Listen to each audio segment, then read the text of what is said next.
notoriety necessary so that somebody will sponsor it and pay for it, then you'll have zillions of kids going into playing handball. I'm glad you raised that point.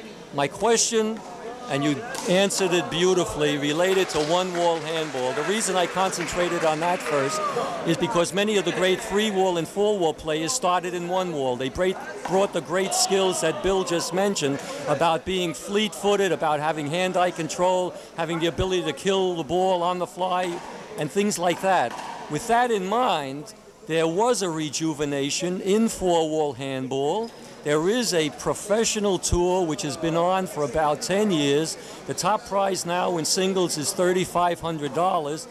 The sportsmen come from every state in the union. As I alluded to before, Bill came from New York. The tournament was in Tucson, in Phoenix. And so what this means is if we can generate some support in New York for one wall, and take that skill nationwide, getting in touch with school systems in different major cities, getting the kids interested in one wall, because in the other states, the YMCA has the indoor facility for four wall. You have to be a member. And as Bill said, sometimes there isn't money to pay for membership. But if we can induce the mayors of various large cities, especially in the Midwest and even in the West where you have longer hours of sunshine, that's why we get great tennis players there. If we can induce the city fathers to invest some money in the one-wall game and have champions of the past or the great players of today put on clinics there, I believe that there'll be a tremendous resurgence of this game throughout the nation and also worldwide. And I'm sure Bill is in favor of that. He's been a very wonderful supporter of this game through his many years. We wish him more success as he goes on to get the very many benefits.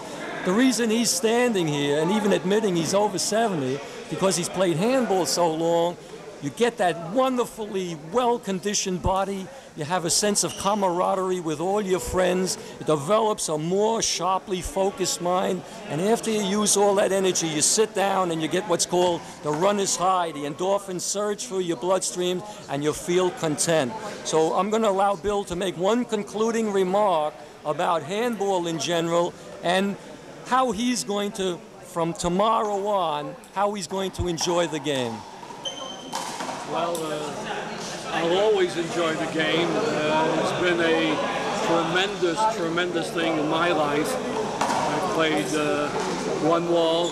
I've won a national championship. I've won a national championship in three wall. I've won a world tournament. And I think it's just a fantastic sport. And I'm very honored to be interviewed by one of the greatest handball players I've ever known, Ruby Obert.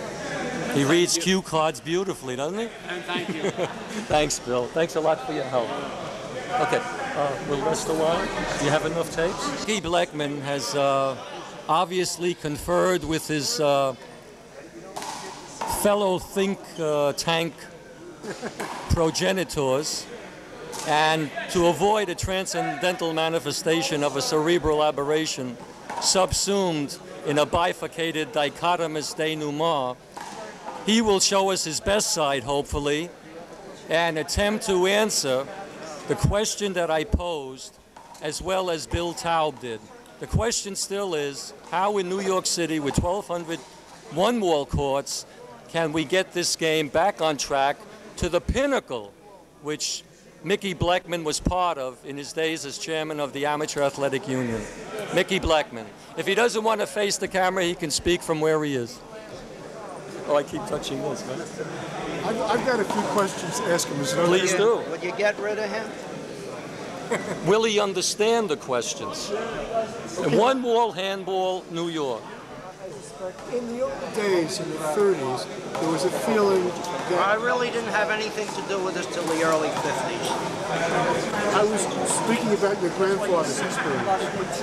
Now, in the old days, I remember this in the 50s, there was a feeling if you could conquer pain, if you could bring up your quotient for pain, you could be more conscious, you could be more alert, and a lot more effective and efficient, either as an athlete or as almost anything in life. in your daily life, in a walk to the park?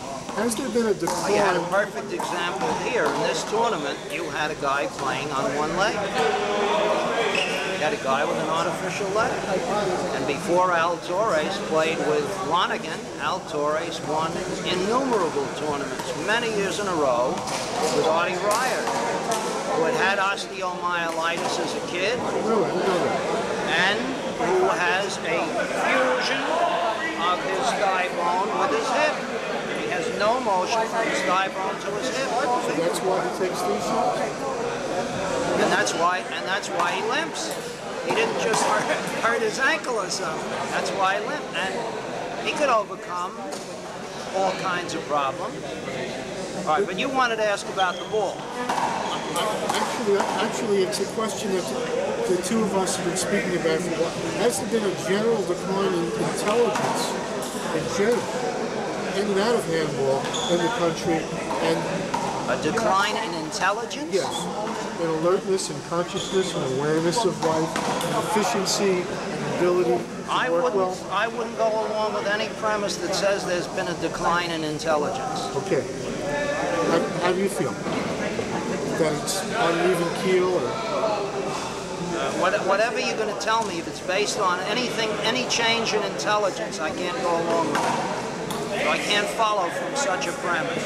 All right, I was trying to apply the idea that strategy in handball has declined, according to Ruby, from the 60s to the 90s, and that in a sense it's could be generic, but perhaps it isn't. How do you feel? I don't know that strategy has declined. It hasn't declined. It's the same. Okay. So. When was the last time you saw a lift shot over the opponent's head? When all four players are in close, when was the last time in a match recently you saw a lift shot over the opponent's head? I didn't see it. Right here today, you saw it tried a number of times. Okay. Were they successful? I didn't see any that was successful. Okay. The other what thing that has to do with the softness of the ball, I don't know. Could we get that to? Could you describe the reasons for the height of handball in the 60s, the apogee of handball experience? I don't know that it was at its height in the 60s. I suspect that one-wall handball was at its height in the late 30s and early 40s. That after World War II, things changed a lot. A lot of the players who were at their height, at their best in the 30s and 40s, continued from the 40s to the 50s. But after World War II, the whole country, I don't know about the whole world, but this whole country changed. I think we became people that looked, geez, I'm beginning to sound like Ruby. Oh, this is good. Sound terrible. This is good. I don't want to be a psychologist or a sociologist. I think generally we looked for better things. We looked for things to be done the more simple way, the easier way. We're not looking to go through pain the way the immigrants did when they came here. We're looking for the easy way. And the easy way in handball and in one-wall handball has been either not to play with the regular ball, the regulation ball, or to go to a different game. And the people who play with the small ball don't necessarily play with the regulation USHA ball. Now that USHA ball may be a little harder than the ball has been in the past. It may be, I don't know. There certainly have been many more complaints about it, and in the magazine and in discussions at tournaments, there has been a lot of talk about the ball being too hard. In fact, the USHA got together with Spalding, and they tried very strongly to put in another ball, and in a number of tournaments it was introduced without any warning beforehand. They said, we're going to play with this ball. And they call it the Spalding White Label, as opposed to this one, which is the red label. It's a much softer ball. It may bounce a little harder, a little higher. And There are a lot of people who would love to play with it. It's also lighter, and therefore you have less inertia to overcome when you're hitting the ball. Of course, the net result is that you don't have to stress your arm as much, but mainly the reason people play with the softer balls is you don't hurt your hand. Hurting your hand is a big problem. Kids today don't want to hurt their hands. I don't blame them. Mickey. They can go into tennis and they can make money. Perfect example, in 1976 we sent Ruben Gonzalez, who was the national champ, into racquetball. Now I don't think Ruben was ever worried about hurting his hand, but he did go into racquetball, another game.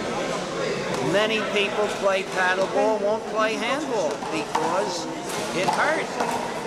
I play in a club where the predominant sport is racquetball, although we have more handball players than any other club I know. But a lot of the racquetball players used to be handball players. And they said they couldn't take hurting their hands and having bone bruises and having to fight against the inertia of the ball. When you go to many one-wall courts today where you have traditional players, and I say traditional as opposed to players who play with the racquetball, or these Pennsylvania pinky or Spalding type ball, the bare tennis ball, the defuzz tennis ball, if you wish, that type of ball. I don't consider that a handball. This is not to be denigratory toward it. It's just, to me, it's a different game. But people who try to stay with this normal-sized handball, the usual-sized handball, are definitely going for the softer ball. They play with the green ball. I've gone to Plainview where on one court they're playing with the Spalding green ball. On the next court they're playing with the Mikasa ball. On the next court they're playing with the Voigt paddle ball. And on the next court they're playing with the Nassau P15. All of which are essentially the same as the Spalding white label ball. People don't want to hurt their hands. They want the exercise. They don't want to hurt their hands. This is my premise. This is what I've seen. Very well stated. But you've been in handball so long, and you know that cycles occur. I've seen 2 or 3 cycles in my own lifetime of playing. All of a sudden, hardball stopped. Softball came in. Like first it was the pink ball, then it was the blue ball. But yet, ultimately, all of a sudden there was a resurgence. It seemed that the sissies who didn't want to hurt their hands, the younger kids, all of a sudden came to the conclusion, hey, I'm a macho type guy. Why am I playing with a sissy ball? And then the cycle went right back to where it was. So my question to you is, how long, if at all, do you think it will take for this cycle to reemerge to playing hardball again? I don't think it's going to happen. And I think the last 20 years have shown it's not going to happen. We've had the pink ball and the pink ball tournaments around the city expanded to the suburbs now and becoming the racquetball handball, the so-called big blue ball. Okay. And to me, that's more and more prevalent all the time. To take it to another level, though, if you're saying in general that people now don't want to hurt their hand, how do you account for the fact that people from 50 states go to the national 4-wall and 3-wall using this same alleged hard ball? This is 50 states. Okay, number one, in general, unless you're a top player in 4-wall, there is no reason to have to hit the ball as hard as you can most of the time. Many of the players who play do not play the kind of game that you need to play one-wall. I must take issue with that. Natty Alvarado, John Bike, Vern Roberts, and unless you play at the top level, he has before they became national champions, they started as any teenager did. But because Alvarado came from Juarez, Mexico, and didn't care about pain but loved the game, he endured the pain to go on to become a champion. My premise still holds. How do you account for the fact that in 50 states, they still don't have dainty little hands that don't like the hard ball? Okay, let's say he's a rock. Wait a second. We're not going to ask you a question.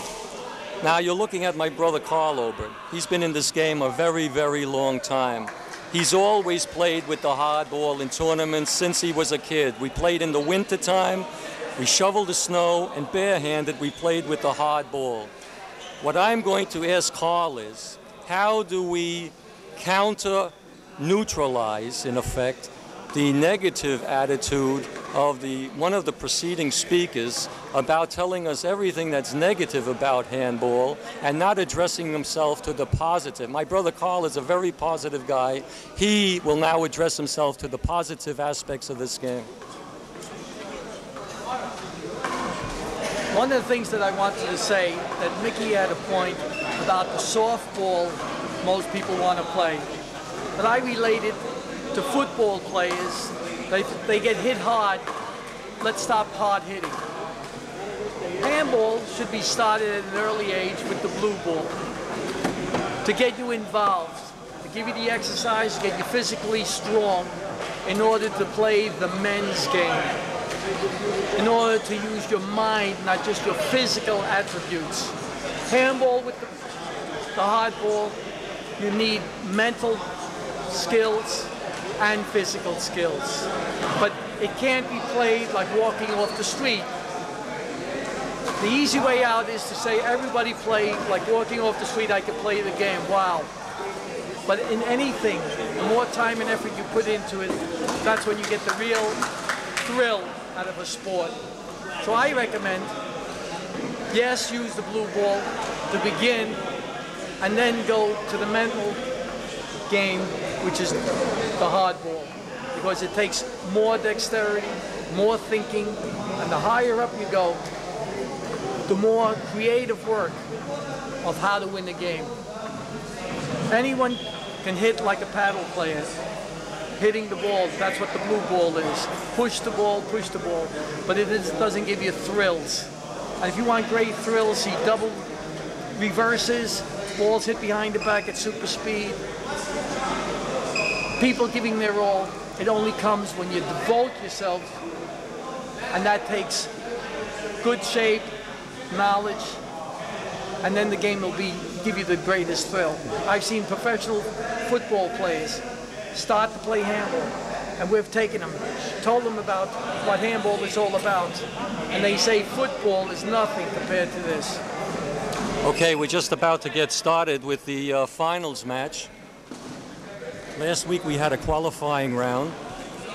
The fellas who won at that time presented themselves today. They played hard and long.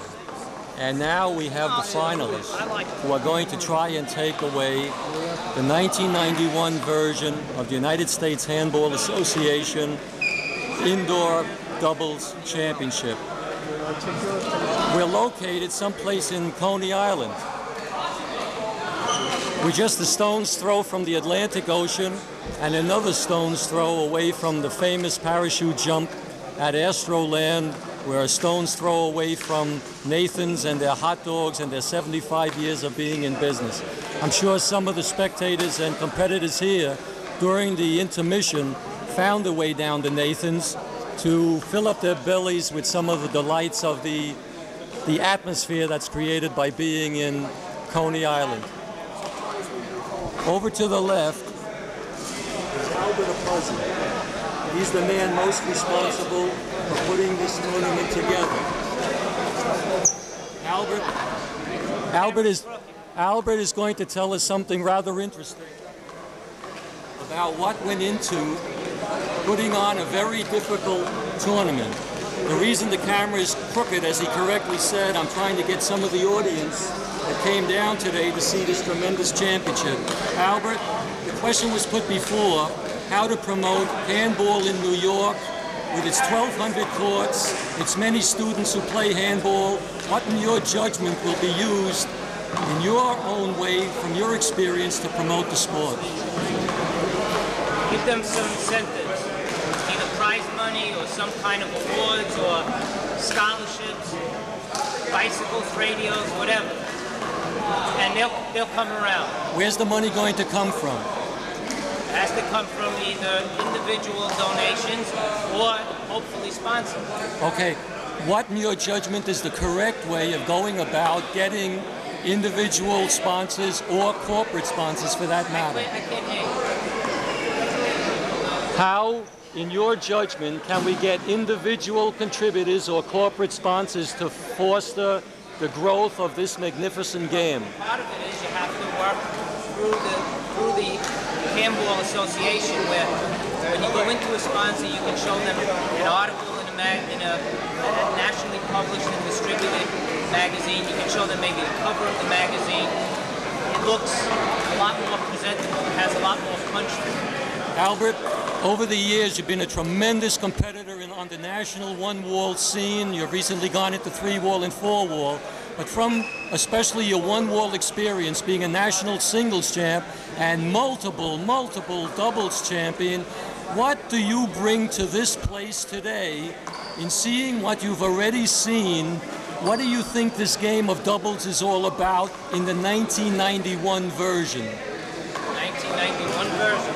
Why should it be any different than it ever was? Okay. The reason I raise that question is in the last 20 years, the spectators who have seen us play for 20 or 30 years, they said there's been a diminishment in the skills and the moves on the court and the finesse involved. They seem to indicate that today, as in racquetball, there's a tendency only to power the ball without looking for court position, using your partner for a pick and things like that, using an overhead shot, using a change of pace. That since the big blues become very popular, a lot of the players concentrate on playing with that. They don't develop the other skills. It's just not there. Like a hook, you can't hook the racquetball.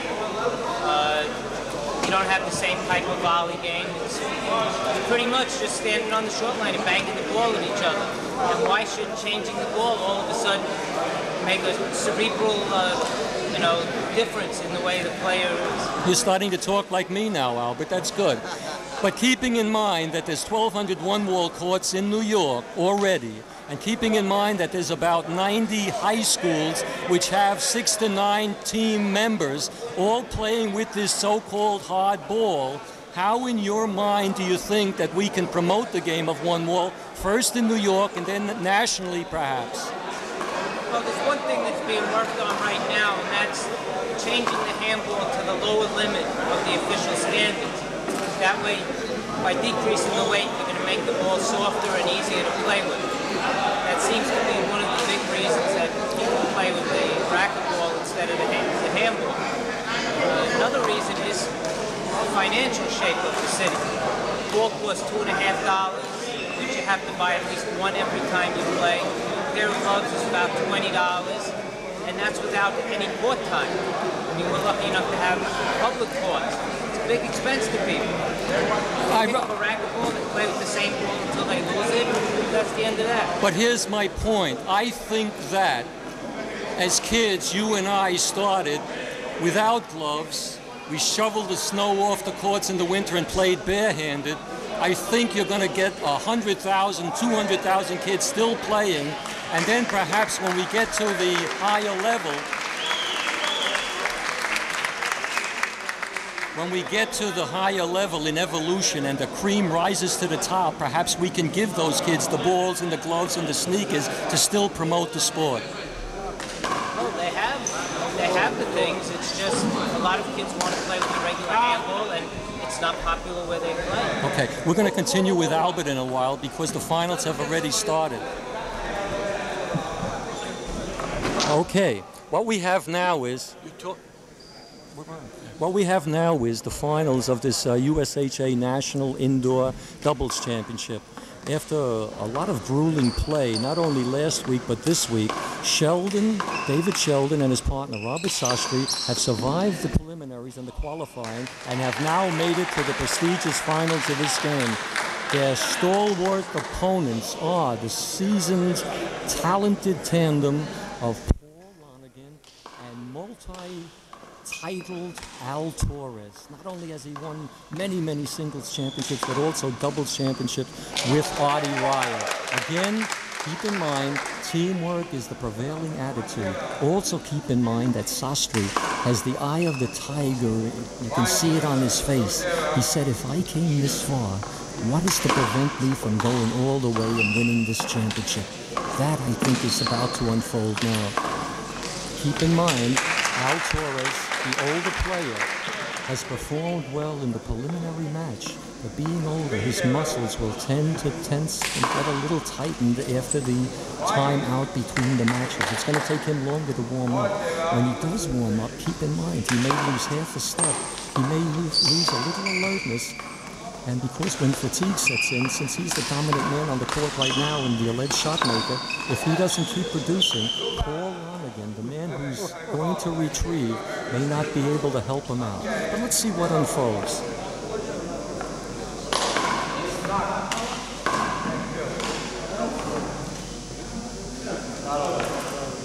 Torres serving.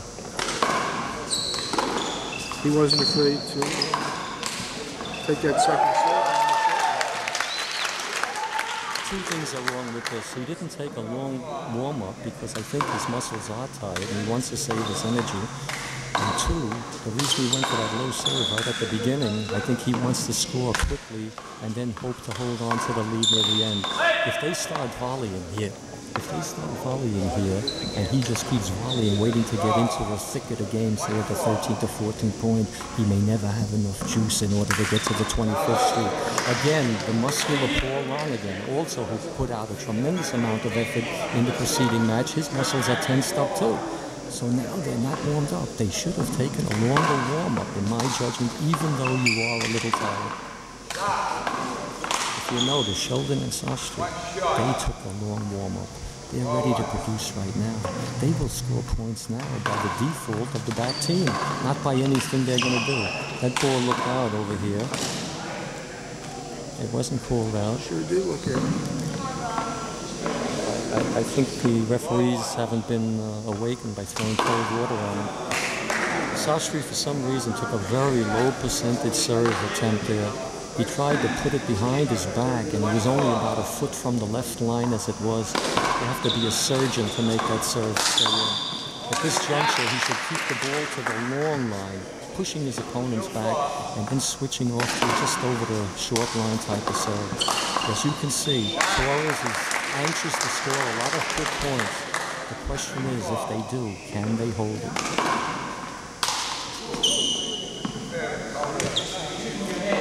The younger team in the back, having less experience, I don't think they're really going to care if the other team gets a lead. They're just going to react to the ball and play. Beautiful serve. Torres, I think, is...